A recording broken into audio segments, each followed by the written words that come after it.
ان کا ہاتھ میرے سامنے تھا۔ فرید، آپ نے پہلے نہیں بتایا کہ ہم نے آج کہیں باہر جانا ہے؟ میں تیار بھی نہیں ہوں۔ میں نے اپنے کپڑوں کی طرف دیکھا، وہ ملگجے ہو رہے تھے۔ آج میں نے سارا دن رونے میں گزار دیا تھا، ورنہ تو میں فرید الدین کے آنے سے پہلے تیار ہوا کرتی تھی۔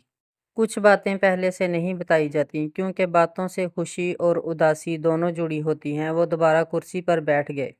خوشی کی بات اچانک پتہ چلے تو خوشی اور بھی زیادہ ہوتی ہے، اور اگر بات اداس کر دینے والی ہو تو اسے پہلے سے بتا کر بہت سارا وقت اداسی کی نظر نہیں کرنا چاہیے۔ وہ بات سنجیدہ کر رہے تھے مگر خود سنجیدہ نہیں تھے۔ ان کے چہرے کی شرارت شاید میری کیفیات کو پڑھ چکی تھی، اور وہ مجھے اپنی نئی جاب کے بارے میں نہ بتانے کا فلسفہ بھی بیان کر رہے تھے۔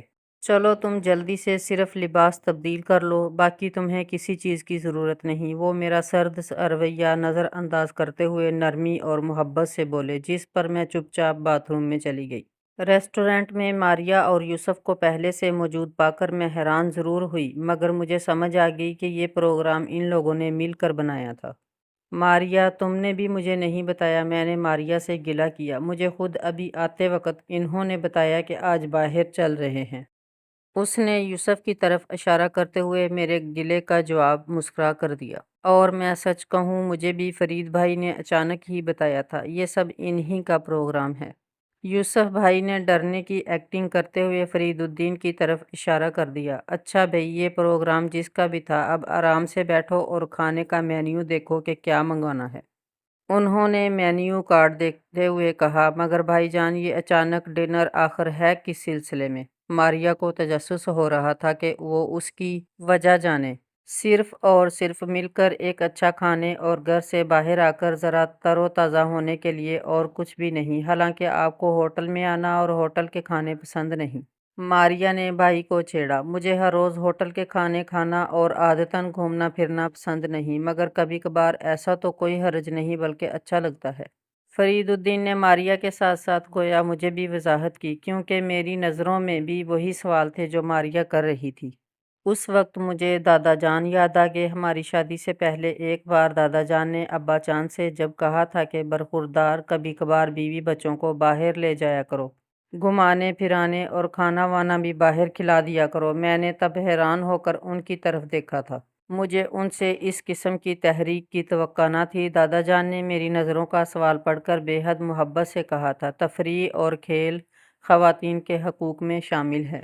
بس کھیل چار دیواری میں اور مثبت سرگرمیوں پر ہو، اور سیر و سیاحت کے لیے خواتین کو اپنے محرموں کے ساتھ ہی جانا چاہیے۔ اس سے دل و دماغ تر و تازہ ہو جانے کے ساتھ ساتھ خواتین کو یہ احساس بھی ہوتا ہے کہ دین تنگ نظر نہیں ہے، اور خواتین کو کہیں بھی مردوں سے کم حقوق نہیں دیے گئے۔ دادا جان، جنہوں نے ہماری تربیت خالص قرآن و سنت کے اصولوں پر کی تھی، وہ دیندار ہونے کے باوجود روشن خیال اور اعتدال پسند تھے، مگر اتنے ہی روشن خیال اور اعتدال پسند جتنی گنجائش ہمارے دین نے دی تھی۔ رفیہ کہاں گم ہو؟ ماریا نے میری آنکھوں کے سامنے ہاتھ لہرا کر مجھے دادا جان کے تصور سے چونکا دیا۔ کھانا آ چکا تھا، گرم گرم اور خوشبودار کھانا۔ میں بھی سب کی طرح اس کی طرف راغب ہو گئی۔ ہم سب نے بڑے ہی خوشگوار ماحول میں کھانا کھایا اور خوب سیر ہو کر کھایا۔ کھانا تھا بھی بہت لذیذ۔ کھانے کے بعد طے پایا کہ ہم لوگ اپنی اپنی گاڑیوں میں ڈرائیو پر جائیں گے اور ٹھیک آدھے گھنٹے کے بعد گھر واپس پہنچ جائیں گے۔ ہم لوگ نہر کے کنارے کنارے شہر کے ہجوم اور شور سے باہر آ گئے تھے۔ لاہور شہر کی روشنیاں اور رونقیں اپنی جگہ، مگر باہر کا یہ سکوت بے حد پرسکون لگ رہا تھا۔ موسم بدل رہا ہے۔ فرید الدین نے گاڑی ڈرائیو کرتے ہوئے اپنی نظریں باہر سڑک سے ہٹا کر مجھے دیکھا۔ جی، اب گرمی کی شدت میں بہت کمی آ گئی ہے، میں نے جواب دیا۔ ہاں، وہ تو میں دیکھ رہا ہوں کہ تپش خاصی کم ہو چکی ہے۔ ان کی بات پر میں اپنے چہرے پر پھیلنے والی مسکراہٹ کو روک نہ سکی۔ اوہ، شکر ہے اللہ تعالیٰ کا، ٹھنڈی اور فرحت انگیز ہوائیں بھی چلنے لگی ہیں۔ موسم خاصا خوشگوار ہو گیا ہے، وہ دوبارہ اسی انداز میں بولے۔ ان کے چہرے پر پھیلی مصنوعی سنجیدگی اور آنکھوں سے جھانکتی شوخی اور شرارت نے میری مسکراہٹ کو دھیمی سی ہنسی میں بدل دیا، جسے دیکھ کر فرید الدین کے چہرے پر ایک اطمینان بھری بھرپور مسکراہٹ کھل گئی۔ وہ کہہ رہے تھے، تم ہنستی اچھی لگتی ہو، اور مجھے لگا نرم اور ٹھنڈی ہوا کے سرسراتے جھونکے میرے دل کو بھی گدگدا رہے ہوں۔ تاکہ میرے اندر چھائے ہوئے غم اور غصے کو بھی ہوا کر دیں۔ رفیہ، وہ دھیما دھیما بول رہے تھے۔ جی، میں ہمتن گوش تھی۔ میرے اندر باہر تر و تازگی تھی۔ تازہ ہوا جھونکوں نے میرے دل و دماغ پر سے کافی گرد اڑا دی تھی۔ تمہیں بتاؤں آج کا یہ اچانک پروگرام کیوں بنا اور ہم لوگ باہر کیوں آئے، وہ کہہ رہے تھے۔ میں نے جی کہتے ہوئے اپنی سماعتیں اور اپنی آنکھیں دونوں ان پر لگا دیں۔ امی جان نے مجھے کہا تھا کہ رفیہ بہت دنوں سے کہیں گئی نہیں، اسے کہیں باہر گھمانے لے جاؤ، اور یہ بھی کہا کہ بلکہ مجھے اچھا خاصا ڈانٹا بھی کہ میں تمہارا خیال نہیں رکھتا۔ کیا میں تمہارا خیال نہیں رکھتا؟ وہ مجھ سے پوچھ رہے تھے۔ آپ نہیں تو آپ تو میرا بہت خیال رکھتے ہیں۔ میرا دل پھر زبان بن کر میرے منہ میں آ گیا تھا۔ مومانی جان نے ایسا کہا تھا، مجھے یقین نہ آ رہا تھا۔ امی جان کو تم سے بھی اتنی ہی محبت ہے جتنی مجھ سے۔ وہ اپنی امی جان کی وکالت کر رہے تھے۔ میرے اندر کسی گوشے سے ہلکی سی سرگوشی پھر ہوئی تھی، مگر اس سرگوشی پر فرید الدین کی سچی اور پیاری باتوں نے مجھے کان دھرنے ہی نہ دیے، اور میں صرف ان کی باتیں سنتی رہی۔ رفیہ، مجھے اپنی ماں سے جو محبت ہے، اسے میں کوئی نام دوں، یہ آج تک مجھ سے بھی نہیں ہو سکا۔ بس امی جان کے سامنے میں کسی بھی اور کو دیکھ ہی نہیں پاتا، ماریا کو بھی نہیں۔ ایسا نہیں کہ مجھے باقی سب سے پیار نہیں۔ وہ اپنی بات کی وضاحت کرنے لگے۔ سارے رشتے اور سارے ناطے مجھے بہت عزیز ہیں۔ ہر رشتے کے حقوق میں پوری ایمانداری سے ادا کرنے کی کوشش کرتا ہوں، اور امی جان کے بارے میں میری کوئی حد نہیں رہتی۔ میں دیکھ رہی تھی فرید الدین کے چہرے پر اپنی ماں کے لیے بڑے ہی گہرے جذبات تھے۔ وہ بالکل سچ کہہ رہے تھے۔ اس پر یقین نہ کرنے کی کوئی وجہ نہ تھی، کیونکہ وہ عملاً بھی اپنی ماں کے لیے بہت کھرے تھے۔ اور بے ساختہ میں نے پوچھ لیا۔ وہ چند لمحے مجھے غور سے بڑی سنجیدگی کے ساتھ دیکھتے رہے، پھر اسی سنجیدگی سے بولے۔ میں جب رات تم سے خواتین کے رتبے اور فرائض کی بات کر رہا تھا تو تم نے مجھے کہا تھا آپ بھی عام مردوں کی طرح عورتوں کے فرائض ہی کو ڈسکس کر رہے ہیں، اور ان کے حقوق اور مردوں کے فرائض کیا ہیں۔ انہوں نے میرا رات والا سوال دہرایا۔ تو سنو، ایک ماں اور بیٹے کا رشتہ حقوق و فرائض کے کن تقاضوں سے بندھا ہوتا ہے؟ ماں کے روپ میں عورت کو اللہ تعالیٰ نے دنیا و آخرت میں اتنا عظیم اور اتنا معتبر مقام دیا ہے جسے سوائے اللہ اور اس کے رسول کے کوئی اور نہیں دے سکتا تھا۔ اور ایک عورت کو ماں کے رتبے پر اتنے حقوق ملے ہیں جن کے سامنے دنیا کے باقی سارے رشتوں کے حقوق ہیچ پڑ جاتے ہیں، بیوی کے حقوق بھی۔ ایک عجیب سا خوف مجھے ڈرانے لگا۔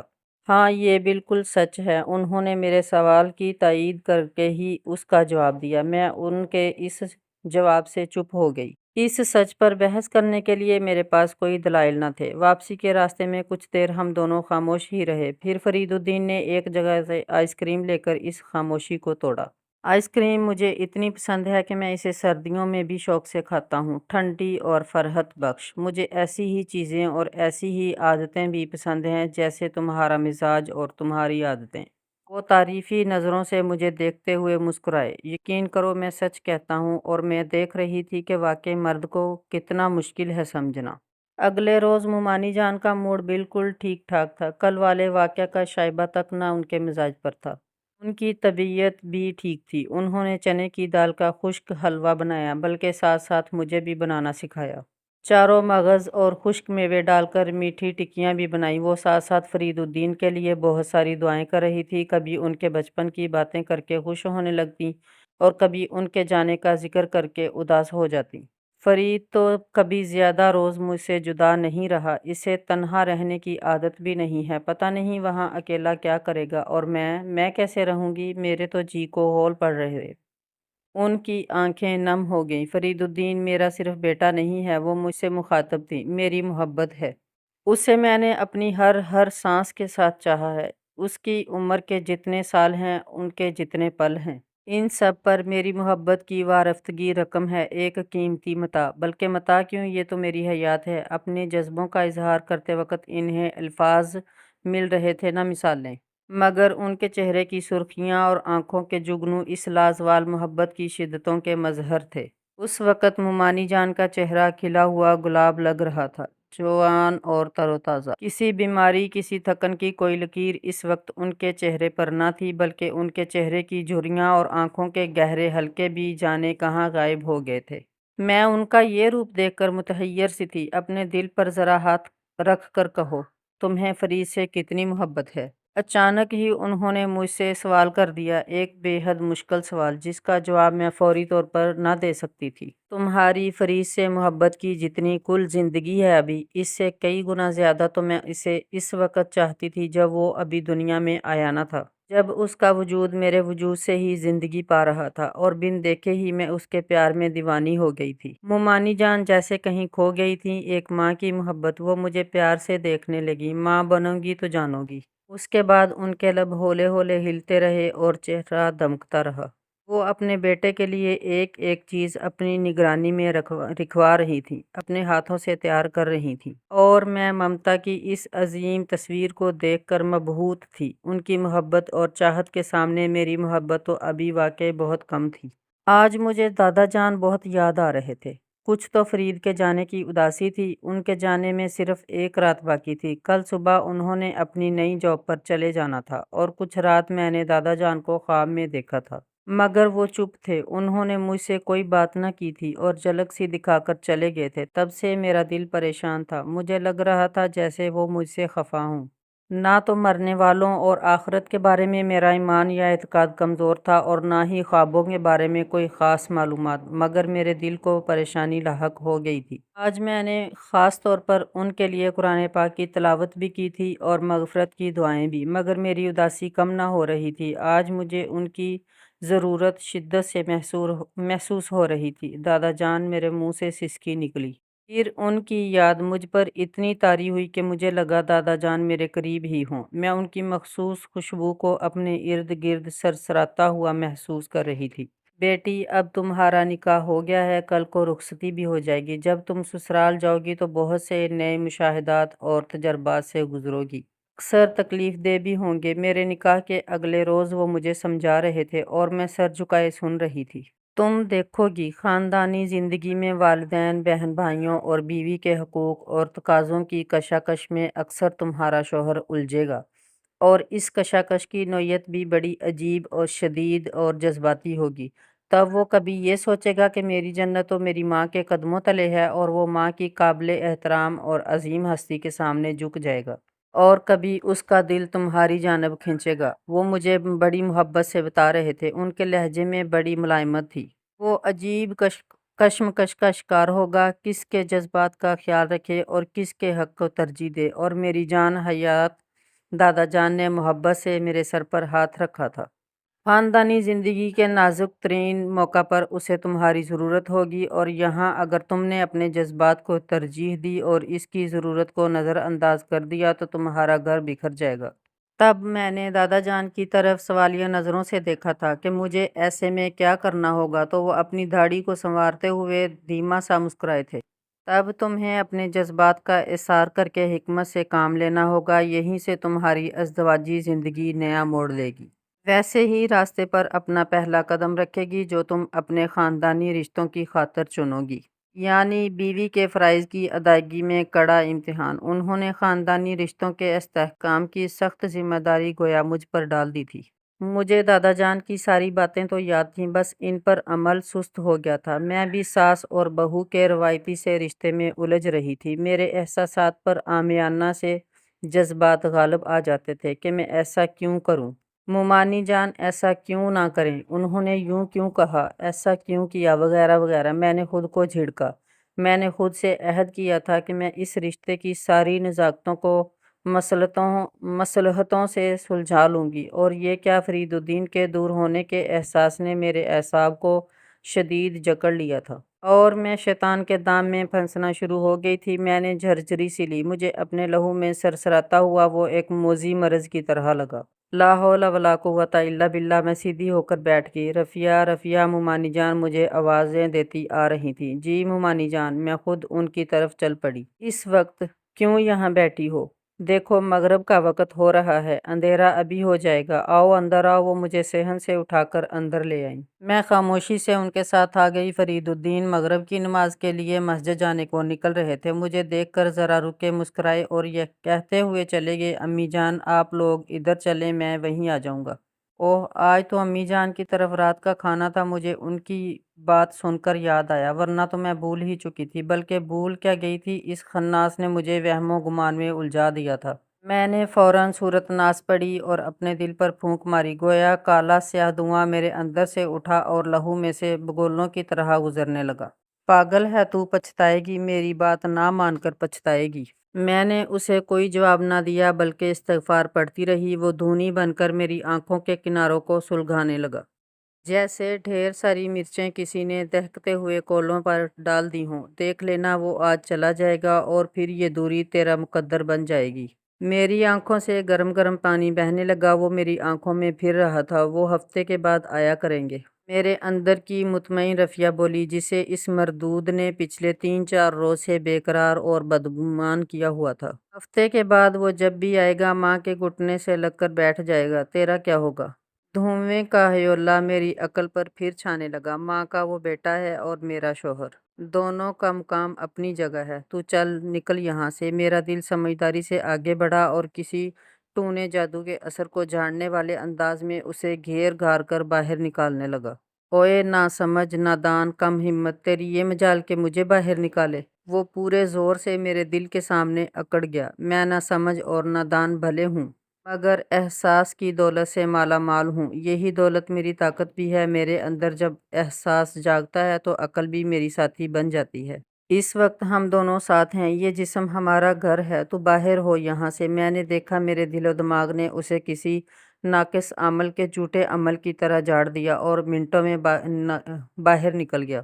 رفیہ بی بی، اترانا مت۔ تیرے دل و دماغ کو جدا کرنا مشکل ہے، ناممکن نہیں۔ میں یہ کوشش جاری رکھوں گا۔ اور پھر وہ تیری ممانی، تیری ساس، اسے بدگمان کرنا کون سا مشکل ہے؟ جاتے جاتے مجھے وارننگ دے رہا تھا۔ ممانی جان کو میں پریشان ہوگی۔ ہاں، ہوشیار رہنا۔ بھول گئی؟ ابھی تو 2 دن پہلے ہی میں نے اسے تجھ سے بدگمان کیا تھا۔ میرا شکار تو تم دونوں ہو۔ وہ مکار ہو کر اور بھی بھیانک ہو گیا تھا۔ میری آنکھوں میں اب جلن ہونے لگی تھی۔ میں نے دونوں ہتھیلیوں سے اپنی آنکھیں خوب رگڑیں، یہاں تک کہ ساری مرچیں پانی بن کر بہہ گئیں۔ گو آنکھیں تو لال ہوئیں مگر صاف بھی تو ہو گئی تھیں۔ رات کو امی کی طرف بڑا اچھا ماحول رہا۔ میرا دل اداس ضرور تھا مگر پریشان نہیں تھا۔ ماریا نے بے حد لذیذ کھانا بنایا تھا۔ آج امی جان نے فرید الدین کے اعزاز میں کھانا کیا تھا۔ وہ جو جا رہے تھے، ماریا بھی بے حد اچھی لگ رہی تھی۔ ابا جان بھی موجود تھے۔ کھانا سب نے ایک ہی دسترخوان پر کھایا۔ مجھے بہت اچھا لگا۔ ابا جان مجھ سے مخاطب تھے۔ پتہ نہیں یہ میری کیفیت تھی یا ہر بیٹی کی ہوتی ہوگی کہ شادی کے بعد ماں باپ کا ذرا ذرا سا التفات بھی نعمت لگنے لگتا ہے اور یوں ہی جی پسیج جاتا ہے۔ مجھے اپنی بیٹی کے ہاتھ کا قہوہ پیے بہت روز ہو گئے۔ میری بیٹی قہوہ تو کیا، ہر چیز کمال بناتی ہے۔ کیوں فرید بیٹے؟ ابا جان نے یقیناً میرے دل کی کیفیت کو پڑھ لیا تھا اور میری تشنگی کو محسوس کر کے انہوں نے مجھے اور بھی پیار سے دیکھا تھا۔ جی پھپھا جان، بلا شبہ رفیہ بہت عمدہ کھانے پکاتی ہے۔